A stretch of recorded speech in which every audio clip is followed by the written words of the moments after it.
All right, man, peace. So for many of you brothers out there who've been following the three major American sports over the last 15 years or so, you'll know that one of the most raging debates between the fans and the players, or the media pundits and the coaches, is this concept of analytics versus the eye test. And I think that both are pretty much equally important, but both sides have their most ardent defenders. We're going to see in this segment here that Mr. Isiah Thomas, the basketball wonderkind, is going to go head to head with the proverbial sports Mr. Spock, that being Max Kellerman, who's a huge advocate for analytics. So, of course, they're going to talk about it. I'm going to chime in. I think he's having an incredible year. Maybe the best ever. I do not want to, let me start coaching now. That would be smart. Now, of course, Mike D'Antoni here is talking about his top player, his star, James Harden. Mike D'Antoni is alleging that it's very possible that James Harden's having the greatest year of any player ever.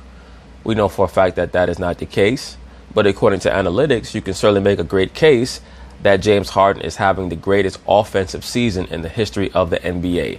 That is what Mike D'Antoni is referring to, and we know that the Rockets have basically been the paragon for basketball analytics over the past 10 years.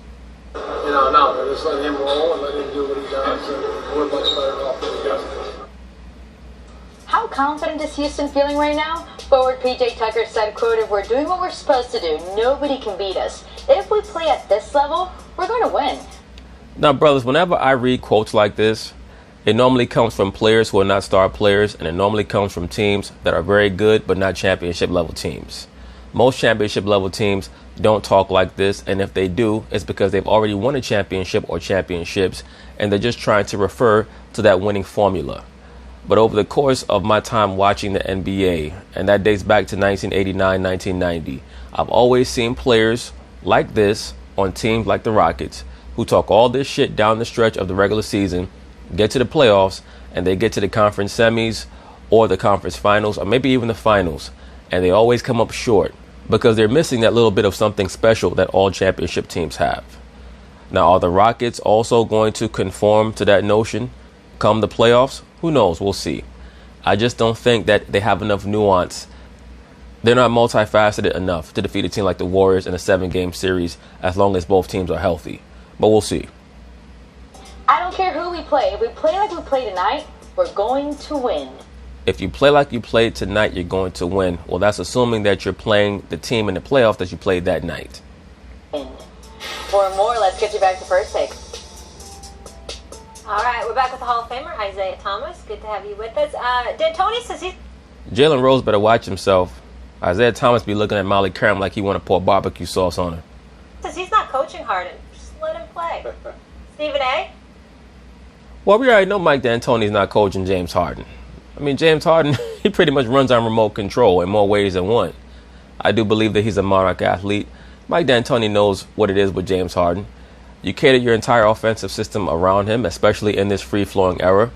You put Harden at the top of the key, let him go in between the legs 5,000 times. He takes 4 steps back to pull up for a wide-open three-point shot. And if he misses, he gets a foul call from the ref. I mean, what more can you ask for? Talk to me. No, I'm not surprised. I'm glad. I'm very proud of Mike D'Antoni for actually admitting it, because that's exactly how it looks. I mean, the fact of the matter is you've got James Harden going on the floor, going down the floor. He's got the basketball in his hands. He's dancing on everybody. He's averaging better than 6 assists a game. But we also know he's going to shoot the ball. He's definitely going to get to the free throw line. He's absolutely unstoppable offensively. We get it. We understand it. And we have no choice but to applaud James Harden because he's had to carry this franchise on his back. Chris Paul missed about 24 games. Clint Capella missed a share of games. Eric Gordon missed a share of games. Trevor Ariza had departed. Give props to Daryl Morey for getting Kenneth Faried up in there. So now on the front line, you've got Faried with Capella, with PJ Tucker.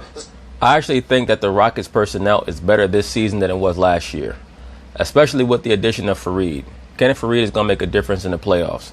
I'm not quite sure how big of an impact he'll make against Golden State, but it would not surprise me if, should they reach Golden State, that there's one game in that series that is won by a lot of those glue guys, those hard hat dudes like Kenneth Faried and PJ Tucker, etc. As far as I'm concerned, those brothers are stout defensively. Now look at the bottom banner here. It says Isiah Thomas, 2-time NBA champion, pro and college basketball Hall of Famer, 1990 Finals MVP, 12-time All-Star, 2 All-Star Game MVPs, 3-time All-NBA First Team. Keep in mind, this cat played in the same era as Magic Johnson. He beat him out for All-NBA 3 times. Once again, people do not understand how impactful Isiah Thomas was during his tenure in the 1980s. And obviously with Biz Dilly coaching them from the defensive side of the floor, because we damn sure know D'Antoni ain't doing that. Clearly, they are definitely formidable in that regard. I am just of the belief that the only reason that I indict Mike D'Antoni, who I think has obviously done a really good job in Houston since he's been there, my issue is that to win a championship, I don't believe a one-man wrecking crew can offset the Splash Brothers and Kevin Durant. I don't believe it. I don't care how good it looks in the regular season, in a best-of-7 series. That's not going to do it. And when I think about D'Antoni and what he's saying, I understand why he was once Coach of the Year. I understand why he won 62 games in a season in Phoenix. I understand why he's credited with being innovative and culture-changing offensively. But I also understand why he has never won an NBA championship. Because he's not a championship coach, and James Harden is most likely not a championship player. Now, if James Harden were to win a championship this season, suddenly you can argue him as the best player in the NBA because of the numbers that he's putting up, and if they're actually going to result in a championship. Now James Harden skyrockets, and he suddenly becomes arguably the best player in the NBA. And now we have to start to analyze him historically, because this is a player, once again, who's probably has 6 or 7 seasons of consecutive 25-plus point per games. And he's reached the conference finals multiple times. He reached the conference finals even before D'Antoni got there. So if he were to win a championship this season, now we have to start talking about James Harden being in the top 35 all-time, somewhere in that area. And I mean skyrocketing with a bullet. He'd be top 35 all-time if he won a championship this season. And he'd be approaching that class with a Dwayne Wade and, Kevin Garnett and certain players. But he'd have to win a championship first. Because in the end, when you give the ball to somebody and you expect a one-man wrecking crew to deliver a championship for you, unless their name is MJ, it ain't happening. Look at Isiah Thomas smile. Here he go bringing up MJ again. That one-man wrecking crew got bitch slapped by my team back in the late 80s, Stephen A. Smith. Stephen A., I have to now bring up a reference I bring up maybe once a year on this show. The Last Dragon. That's who James Harden is. He's Bruce Leroy. He's got that glow right now. That's what D'Antoni's saying. we... And who are you, Max Kellerman? You must be Eddie Arcadian, the silly-ass white dude who was trying to get a black guy to work for him. We run a certain kind of offense, but... And by the way the Greek Freak, the way Shaq was talking about the Greek Freak, and I said, Shaq's just being honest. He was an athletic big guy, could do a lot of things. He played in an era where he wasn't allowed to. And he's looking at the Greek Freak like, damn, they let him do all kinds of stuff. There may have been other players in history who do what Harden could do. Step back 3, get to the rim, finish strong, shoot free throws. But they weren't allowed to run an offense the way Harden is running this offense with these rules. Totally agree, sir. But it's working. And he's got that glow, Stephen A. So D'Antoni's like, don't mess with it.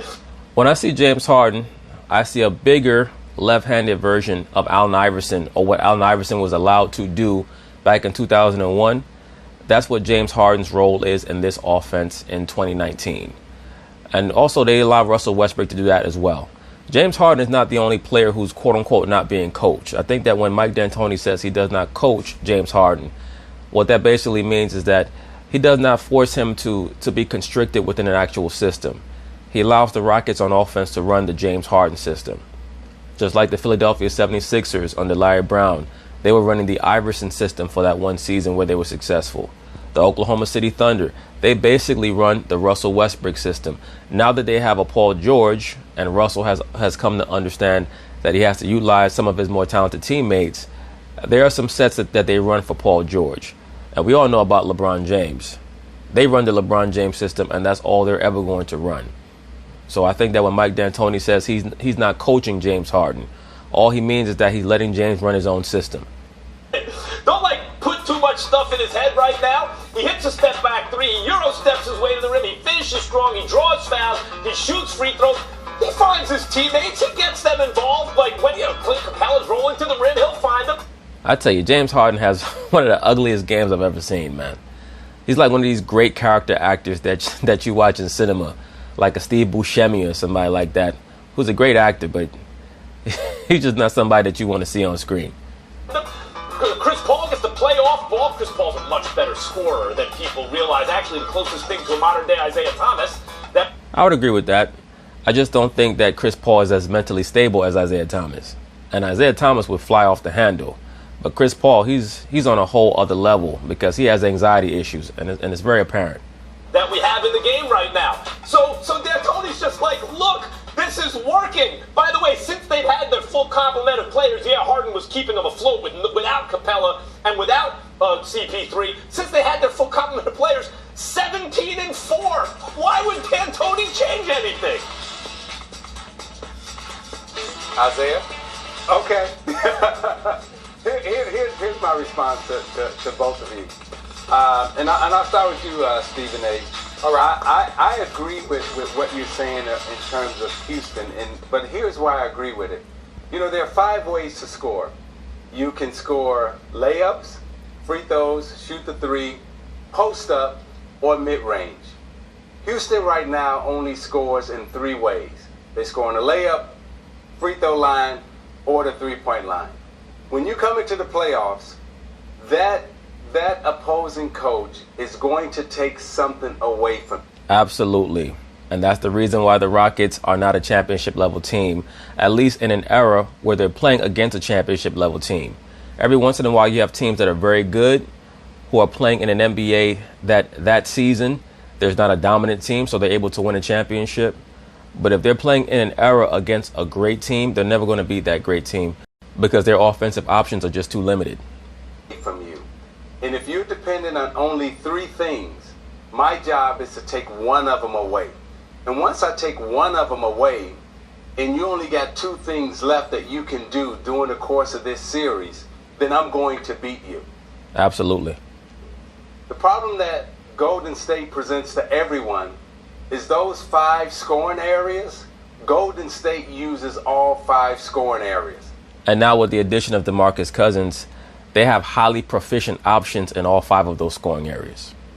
They score from the 3, they score on post-up, they score on mid-range, they get to the foul line, they make layups. So on any given play, you have to guard all 5 areas, all scoring areas of the floor. And then they hit you with pick and roll, then they hit you with splits, then they hit you with flares. So they're making you defend all possibilities within one set. I want to answer that because this is the perfect kind of like old school thinking versus the analytics model, right? Oh, wait, hold. Isiah Thomas got very offended by that, as he should have, because this was a way, and you see this a lot with the stat geeks and stat nerds and the analytics experts. They think that they can speak on an equal par with a player of Isiah Thomas's caliber who has a basketball IQ as high as his is. All Isiah Thomas did was lay out the facts about basketball, that there are 5 ways to score. And now Max Kellerman is going to try to allege that only scoring in 3 ways is actually better than the 5 ways that Isiah Thomas is talking about. Look at Stephen A. Smith. He's annoyed also. Oh, this ain't old school. This basketball. Thank you, sir. And Max Kellerman better be careful. Don't let that Chicago come out of Isiah Thomas. That man choked the shit out you. This is basketball. No. This is, we'll see. This is what I'm talking about. So Kurt Roseberry has a book now out called Sprawl Ball. And what he did was analyze the points you can expect to score in a given shot. And the 2 places that give you the least return are the mid-range and on the block, right? Yeah. And partly that's because mid-range, obviously, you're farther away from the basket, but you're only getting 2 points if you hit it, as opposed to the 3, which nowadays is almost as easy for guys to hit as the mid-range. Allegedly. That, once again, is a straw man argument that is propagated by the analytics experts. They start off with a false notion that it's as easy for players today to hit 3-point shots as it is for them to hit mid-range shots. Well, how can we really evaluate that when the players of today are being told to no longer take mid-range shots? So therefore, any team that does not have the best 3-point shooters cannot win the championship. Because basically what we have now is a copycat league where every team is trying to outdo the team that does something well. And that's not how you win. Max Kellerman, being a boxing guy, should understand the concept that styles make fights. When you get into the ring with a Muhammad Ali, you don't try to outspeed him. When you get into the ring with a Mike Tyson, you don't try to go blow for blow with him. Of course, for Mike Tyson, the most proficient way for him to win would be to get inside and connect with his left hook, with his right uppercut, so on and so forth, because that's what he does best. That's one of the main reasons why there's no more diversity in so many of these teams in the NBA and why the ratings are going down, because all these games have turned into three-point shooting contests. But it's interesting to me about scoring in the post because the refs officiate it differently down there. You get very, very little return from an 8-footer, like compared to a 27-footer. Like you're better off shooting from 27 feet. Yes, the Rockets thought that in Game 7 last season. Where did that get them? Because the refs, if you blow on a guy, if you look at him the wrong way, they Look at Isiah Thomas. He's getting nauseated by this idiot. Max Kellerman is an example of a brilliant idiot. They blow a whistle, but down on the block, you can hack a guy and it doesn't get called. Max, we're trying to get at you and save you from yourself. Here's where you lose everybody. Here's where you lose everybody. Listen to this. No, you're not asking Isiah anything. Right now, Isiah Thomas is disgusted with you with your diatribe. Here's where you lose everybody, Max. And I need everybody to put me up on a split screen so I can look at Max when I say this. Max Kellerman, it is not easy, or it is not just as easy for somebody to hit the three as it is to hit the mid-range. There are plenty of dudes that hit mid-range, and the further you get away from the basket, you could be as open as the sea, and you will still brick it.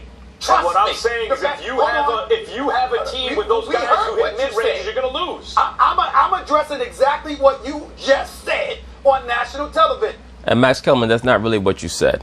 Max Kellerman is alleging that he's saying that if you have a team filled with mid-range shooters, you're going to lose. No, that's not what you said. What you said is that you're better off approaching the game by taking more three-point shots. At no point did you allege that there's a difference in proficiency between a mid-range jump shot and a long-range jump shot when it comes to percentages. As a matter of fact, you led your statement by saying or alleging that in today's NBA, players shoot the three as well as they shoot the mid-range too. That's what you said. What Stephen A. Smith is correctly asserting is that different players have different gifts. Certain players could work on their long-range three-point shot or long-range jump shot beyond the three-point line as much as they want. They're never going to be as proficient as a Steph Curry. In my view, that's one of the things that's holding back the Portland Trailblazers. Dame Lillard takes way too many long-range three-point shots. He only shoots about 42% on the season. Steph Curry ends the season shooting at 48%. Why is that? Because Steph Curry is gifted in that area. If Dame Lillard took more two-point shots, just to intermix it with his three-point shots, I guarantee you he'd be a more proficient player. His shooting percentage would go up, and that would mean that his team is taking better advantage of each and every possession than just shot jacking. Television. The notion that, oh my goodness, if you can hit a mid-range shot, you can make a three. That is not true. There are plenty of dudes that can hit shots from 10 feet away. You put them beyond 19, they can't find the... Absolutely. Sean Livingston, you're correct, Max Kellerman. The damn basket. Now, Isiah, am I right in saying that, sir? But that's not the point I'm making, but go ahead. No, actually, that is the point that you're making. I'm not quite sure if you understand the point that you're trying to make. Isiah Thomas already laid out that it's better for a team to have 5 options to score than a team that only have 3 options to score. Because when you face a great team that has a high basketball IQ, a coach that knows what he's doing, and a team that knows how to execute on the basketball floor, they're going to take away one of your options. I don't care if you're the best three-point shooting team on the planet. What you'll find is that, yes, the teams that shoot the three-point shot the best tend to be the most successful. You know what other teams tend to be the most successful? Those that know how to defend a three-point shot. So what happens when you get into the playoffs against the Milwaukee Bucks and you're a three-point shooting team? You need to make your threes to win. And they're the second or third best team in the NBA in defending the three-point line, and you're unable to get your shots off. What do you do then? I know what you do. You lose in Game 7 like the Rockets did, because they refused to take mid-range jump shots in Game 7. They had no legs. They were breaking their three-point shots because they had no legs. But because of what's been ingrained and drilled into their heads, they said, we just got to keep shooting. No, you're absolutely right. And what Max, what you speak to, you're not taking into account the psychological impact that a player has or feels when he looks at his field goal percentage in the playoffs and he's shooting 25% from the field. Absolutely. And the media is saying, oh, you were shooting 35 or 40 in the regular season, but now you're only shooting 25. Can't find that.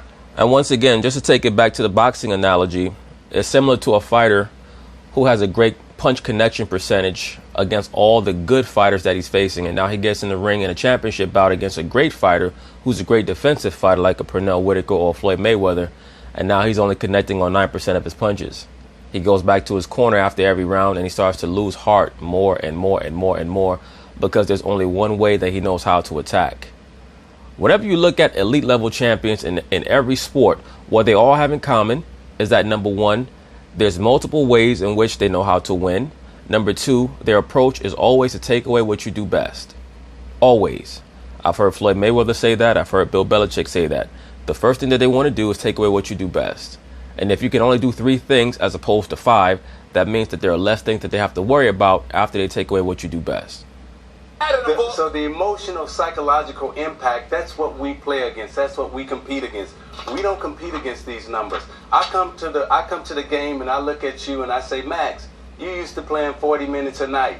Against me, guess what? You're going to play 30 minutes tonight. You know why? Because when I put you on the block and you talk about the way the officials officiate the game, okay, you're going to get 2 fouls right away. You're going to get 3 fouls right away. Preach. What's the impact of the bonus? When I'm in the bonus with 8 minutes to go in the quarter and your best player is out with 3 minutes to go. I would argue this. Hallelujah. The teams that advance the farthest in the playoffs, like who are the dominant teams? They're shooting the best from long range. Those are the ones who are. I'm not making it up. No, you're not making it up. You just don't understand what you're talking about. You're trying to sound like you have some type of insight. Isiah Thomas has already stated that Golden State can score 5 ways. So what you're alleging is that the team that advance deepest in the playoffs are the team that shoot the 3-point shot the best. Yes, that happens to be Golden State. But what makes them great is that they can also do other things, Max Kellerman. And we saw the last time that Golden State lost in the playoffs, it was because of what? Once their 3-point shot stopped falling, they had no other recourse. That's why they brought in KD in the first place, because what does KD do best? He hits mid-range, he can post up, and he can get fouls. I'm not going against what you're saying. I'm just saying that one team scores in only 3 areas, and the champions are scoring in 5 areas. Ding. They're using all of the floor. They're using all of the offensive sets. So when I play against a Houston, right? I got to defend James Harden one-on-one moves, and I got to defend pick and roll. When I play against Golden State, and you also have to defend Chris Paul possibly getting hot from the outside. I gotta bring my attaché case. Golden State played like Houston. In other words, the only thing they were doing was shooting threes and free throws. They'd be even better. No, I got to. Max Kellerman said if Golden State just shot 3-point shots, they'd be even better. They tried that back in 2016, Max Kellerman. They failed. I got to know how to defend the flare. I got to know how to defend the split. I got to know how to double down. I got to know how to get all that. I got to read pick and roll. I got to read when the flare's coming. I got to read when the pin down's coming. I got to read when Steph is setting the screen with Clay and you got Durant in the post. Yeah, it's I got to read all of that. This is a much bigger debate, I feel. Analytics versus basketball. All I got to say is analytics still ain't won no championships. Agreed. But hey, man, it's doing nothing but winning championships. All right, that was well, not in basketball. I mean, if you want to make the case that the Golden State Warriors are based heavily in analytics, all great teams are based in analytics. It's just that they don't fully immerse themselves in it. It can't be 100%. That's why when I opened the video, I stated that it should be about 50-50. It should be your eye test, what you understand about the game, and also you're factoring in the analytics. Who plays the best together on the floor? What's the most proficient shot? What can each one of our players do best? And how can we therefore utilize them in that role? So on and so forth. But when we're talking about pure analytics, what Isiah Thomas is saying is that the Houston Rockets have not won a championship yet because they don't utilize nuance. They don't bring in the various shades of gray that might take them over the top. That was a drop the mic moment. This is to be continued another time. It's like nerds versus jocks. Coming up, Now listen to this moron, Molly Karam. She said it's like nerds versus jocks. That's offensive to them both. Now, if they both say that's right and we have a nice airheaded bimbo in the middle of us, they'd be wrong, right? After the break. But anyway, that's basically it on that. So peace.